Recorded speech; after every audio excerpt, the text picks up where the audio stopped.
Good evening, and welcome back to the Poe Museum.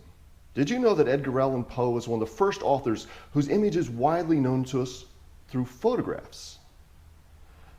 The photograph in the form of the daguerreotype was first introduced to the United States when he was about 30 years old. And by the time he died a decade later, he'd had at least 8 daguerreotypes made of him. And the last one was taken just a few blocks down the street from the Poe Museum here, a couple weeks before he died. It's probably the most important photograph of Poe ever made because it used to belong to his very last fiancée, Elmira Royster Shelton. But for the past century, it's been missing. So that will be the subject of tonight's installment of the Curator's Crypt.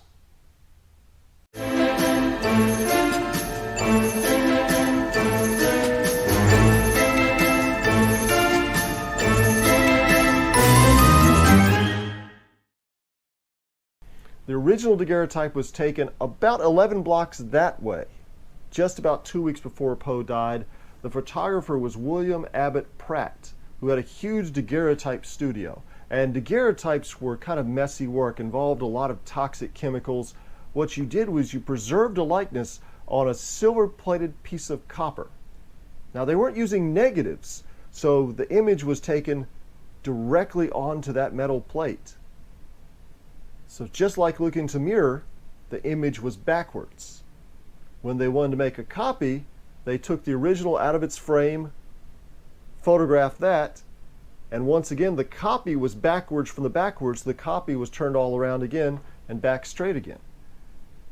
And Pratt has this whole story about how Poe was walking down the street and he said, "Come on in, you promised you're going to sit for your photograph."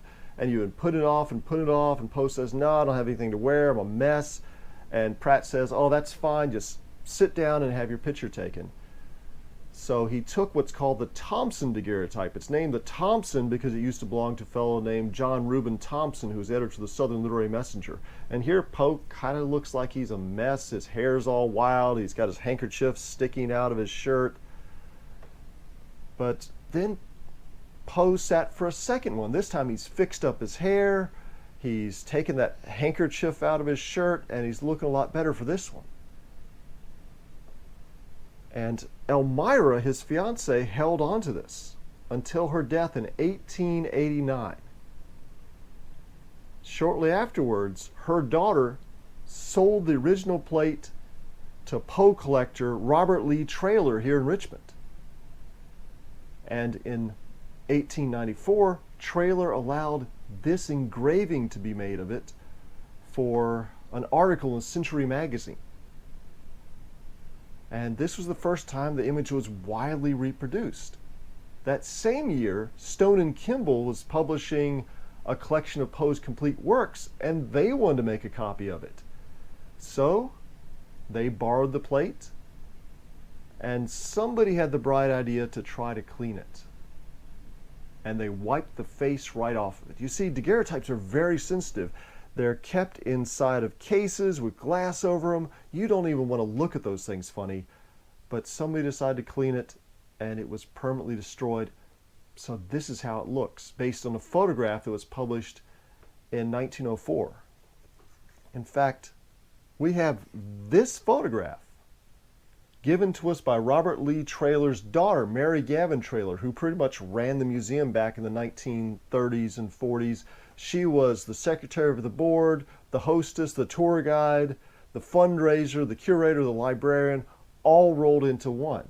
She kept the museum going during the Great Depression, and she said when Stone and Kimball returned that daguerreotype and her father looked at it and saw it was completely ruined, even though she was a little girl, she understood that this was devastating. The whole family went into a period of mourning afterwards. They were just grieving over this lost image, the last image ever made of Poe. So she set out to try to find another daguerreotype for the museum, but it never really filled that void. And people have been looking for that daguerreotype ever since Robert Lee Traylor died in 1907. Nobody seems to have seen it since. Where could it have gone? I've looked around town to try to find it, and still unsuccessful. In fact, I got in touch with some of Robert Lee Traylor's descendants, and guess what? They had another copy of the photograph of it in its ruined condition. So that didn't really help us too much. So wouldn't it be great if we had an early photograph of this photo from before it was destroyed? Matter of fact, we do. And we can start tracking it down right here. This is the memorial volume of Edgar Allan Poe. This was published on the occasion of Poe having his grave moved from one end of the Westminster Burying Ground to the other. And there's all sorts of letters in here from European authors acknowledging what a great writer Poe was. So for the frontispiece, they wanted a photograph of Poe. So they got a copy, an early copy of the Traylor daguerreotype back when it still belonged to Elmira Shelton. And here's what we know about it. This is from the photographer Daniel Bindon. The photograph of Edgar Allan Poe accompanying this volume is from the original daguerreotype taken at the old Whitehurst Gallery, Main Street, Richmond, with which establishment I was myself for some time connected, and is unquestionably the most faithful likeness of him extant. So we have a photographer, so the photograph must be out there, but this one doesn't look a whole lot like him. We can tell it's been touched up, so whoever took this photograph of Daniel Bindon's photograph has changed the background there. He's added that quill pen to his hand for some reason. So it only gives us the roughest idea of what Daniel Bindon's photo looked like. At the time this book was published, it belonged to a fellow named Davidson who lived out in Abington, Virginia, sort of west of here out in the mountains. And we just don't know what happened to that daguerreotype copy after that. But don't give up. There is good news. We know that there was a tintype made by Daniel Bindon. Maybe even Davison's copy wasn't a daguerreotype. Maybe it was actually a tintype. The National Portrait Gallery up in Washington, D.C. owns an old photograph of a Daniel Bindon tintype copy of the Traylor daguerreotype. And just like we want to see, it's backwards from the original. But by the time this was published, people weren't sure where the original tintype went. The good news is, in 2017, it showed up at auction. It had been in a private collection in New England for the past 20 years. And Susan Jaffe Teen, the leading Poe collector in the United States, bought it. And just recently, she gave it to the Poe Museum. So even though we don't have the original Traylor daguerreotype, we actually have a copy made just about 6 years after the original made. And it was made while Elmira Shelton still owned the original. So let's take a look at it.